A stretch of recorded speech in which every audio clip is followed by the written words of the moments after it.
যেটা দেখুন আমি আছি এখন শ্রী শ্রী বিদ্যাশ্বরী কালী মাতা মন্দির। এটা হলো গঙ্গার কাছে এই মন্দিরে অবস্থান করছে এবং বাংলাদেশের সীমান্ত থেকে মনে করেন 10 কিলোমিটার দূরে, অর্থাৎ দিনাজপুর সুন্দরা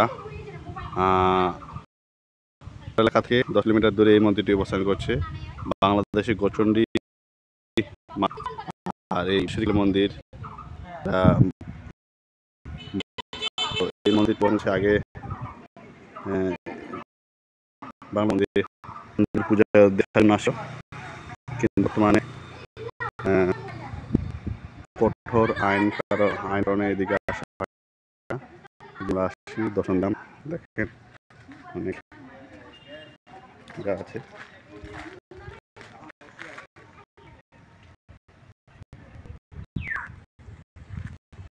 তো আছি ভারতে এখন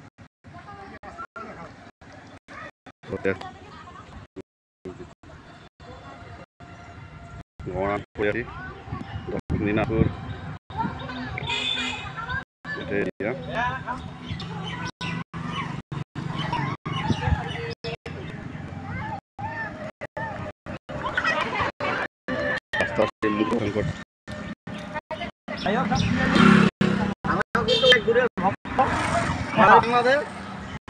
হ্যাঁ